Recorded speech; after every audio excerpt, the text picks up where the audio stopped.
I was already posting on TikTok. I had a pretty large following, but then I realized that I wasn't getting enough clients and realized that I need more income. If you'd like, you can just introduce yourself and we can get started from there. Sure. So my name is Javier. I'm a mental health therapist, and I'm in private practice. I provide, of course, mental health therapy to individual clients, and I'm starting to trying to create some group therapy.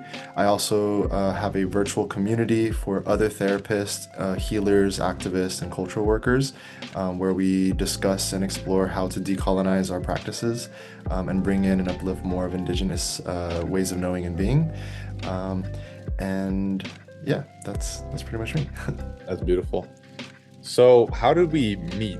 How did we connect? Yeah. Um, I think I might have followed you at one point on Instagram, and then I got your first message talking about you, just asking me how long I had been a therapist.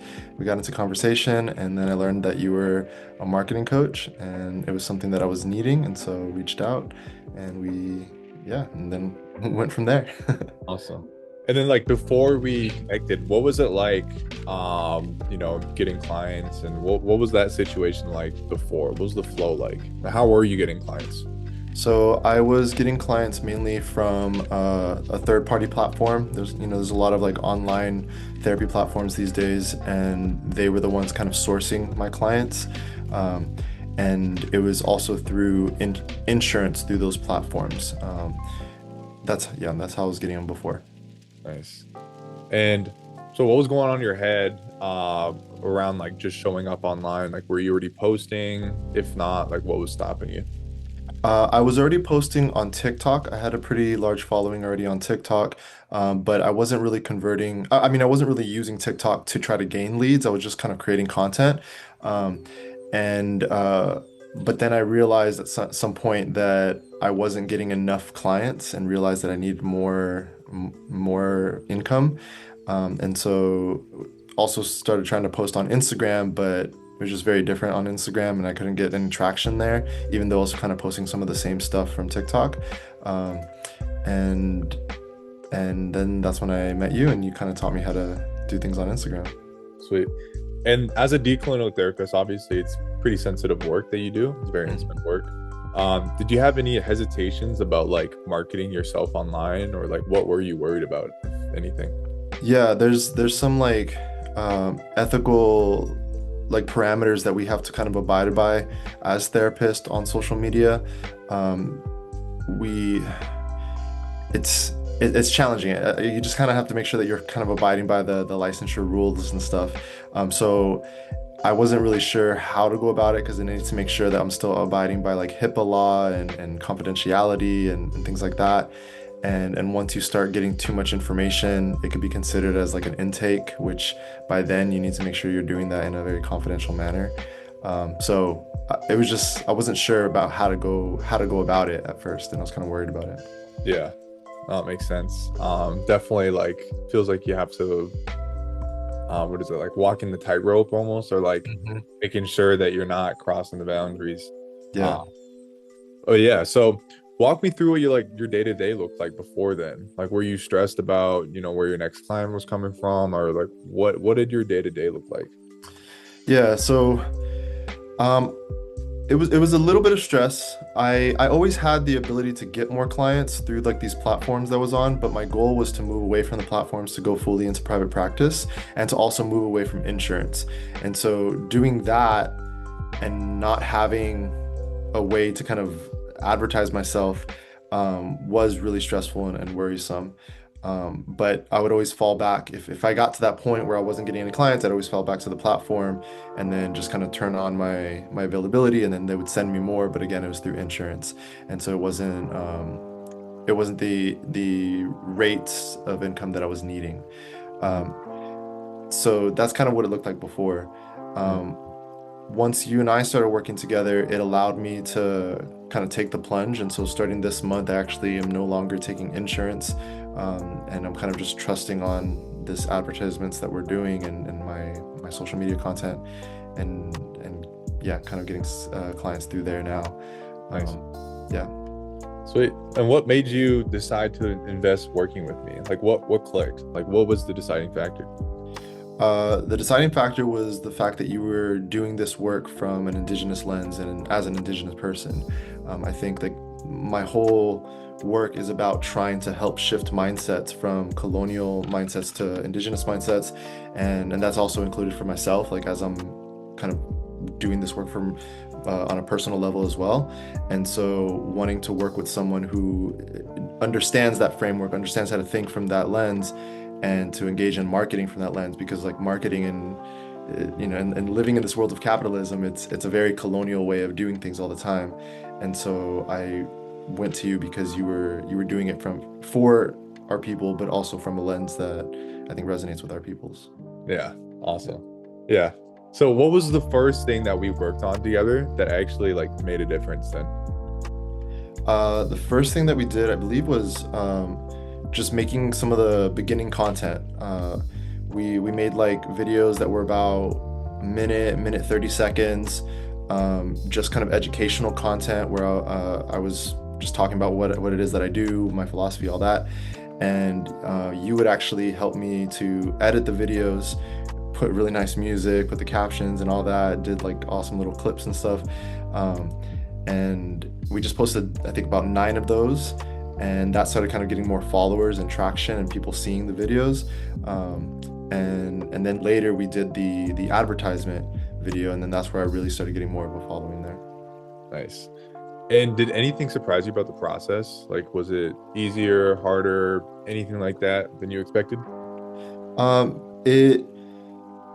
It was a little more challenging because it was much more intentional than what I had been doing like on TikTok.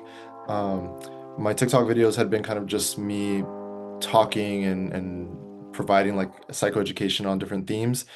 This one seemed a little bit more intentional in that I was now creating scripts and filming like in different locations, and so it took a little bit more effort to kind of create the videos. Um, and then the editing process was a little easier at the time because you were sending it off to have it edited by someone else, and so that was really nice. That made it a lot easier.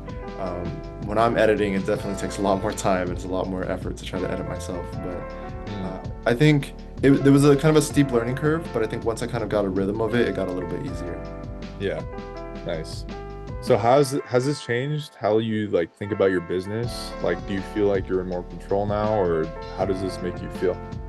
Yeah, it definitely makes me feel a little more both competent that I can do this, and then also a little more confident, um, because I'm seeing the results. I'm seeing like people's interactions and stuff, and I've gotten quite a few like discovery calls out of it. Not all of them convert to actual clients, but just the fact that people are seeking me out is like a really good feeling. So Yeah, it feels like I'm doing something right. nice. And what wins have you seen so far? Like what like I know you mentioned the university speaking gig. What else have you seen? So I've gotten a few clients, about 5 clients that have actually turned out to be clients, um, and that's like really good for me because that's yeah, it's really helpful to have that.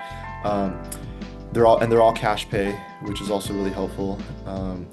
And and I'm also starting to get like messages from other people that are engaged in similar work as me. So even though they're not looking for therapy services, they're like also therapists or they're activists of some sort, and they're interested in like what I'm doing, like working. And what I've been doing too is I've been cross posting. So things that I'm posting on Instagram, I'm also posting on TikTok, posting on LinkedIn, posting on my Substack, and I'm getting traction through all these other platforms as well, using the same videos that I've been making for Instagram. Nice. Yeah. And it doesn't take any extra effort really to be able to just cross post. It's just as simple as going to post the same video you made. Yeah. And yeah, no, that's nice. So if someone told you they were worried about like looking like a salesy influencer, or they're uncomfortable being on camera, or compromising their values just by marketing themselves and Mhm. feeling too salesy, what would you tell them based on your experience? I think it could turn out that way, but I think it's all about the intention that you're bringing to it. Um, I feel the way that I've been connecting with people and the way that they've been kind of connecting with me, uh, it I don't sense that people are perceiving me as salesy. Um, I mean, I can only speak based on, the people that I'm interacting with, but with the people that have been interested in my services, they seem to really resonate with what I'm sharing, and they're connecting, and they want to dive deeper. And so I don't get the sense that it's coming off as too like salesy in the way that I'm doing it. Yeah. So if you could go back and talk to yourself before we started working together, what would you tell you that version of yourself? Um, I would say don't be as afraid to pay the money. It was a big chunk of money, but it was definitely worth it in the long run. I think even just kind of seeing the uh, was the ROI, just like the return on investment over time, it's like it's definitely worth it. And so just kind of having more courage to just kind of do it faster. Yeah. Awesome. I love it. So last thing, what's possible for you now that wasn't possible 6 months ago then? I think, I mean, I feel like my mindset has like changed a lot, and so it feels like a lot of things are like possible now. Yeah. Right now, I'm really trying to key in on my virtual community because I've been facilitated. It started off as a book club and it kind of evolved into like a community, and I've been doing this for 3 years, going into the fourth year now, and it's been very, very slow progress and traction. But now that I've been doing more of this, I'm trying to see how can I shift my energies and start kind of directing more people towards that Yeah. and and see how that grows. Yeah. What's been your another question to just off the top of my head? What's been like your favorite part about the program so far? The community aspect that you incorporated. I think at the beginning when it was just you and me at first, it was really helpful, but I think there was some challenges for me because there was like long stretches of time where we weren't interacting. Um, and the moment that you opened up the community, that just like, I mean, it felt like so much better. Knowing that there's other people kind of going through the same process, they have very similar questions, we get to dialogue about the challenges, and then also just kind of connecting on a personal level too. I think that that's what makes it really different, and that's what feels like it's bringing more of that, like a cultural value into this work that you're doing, because it's engaging community, which I think is what we're all about. Yeah. I love it. Sweet. Do you have anything else you wanted to add or anything else today? Just that I appreciate you. I appreciate the time and the effort that you put. Like you obviously put a lot of intention in the things that you teach us, a lot of time, and I don't know how much you're like even in the group stuff. Like I feel like you're doing so much, doing twice, 2 times a week. You've been doing these like lessons and stuff, and I just sometimes wonder like, is this value even? Is this meeting the value for you? Because like you're putting so much energy and time into it. I And love it. just Those are appreciate my, it. those are my favorite times during the group calls. I love it. And then everyone asks questions and stuff. Yeah, I don't know. It's like one thing to like, you have to land a client or whatever, but like seeing other people win, it just makes me that much more happier. So I appreciate that you're able to see that. Yeah, sweet. Sweet. Well, appreciate you hopping on today. And yeah, that's Javier, everybody. Sweet.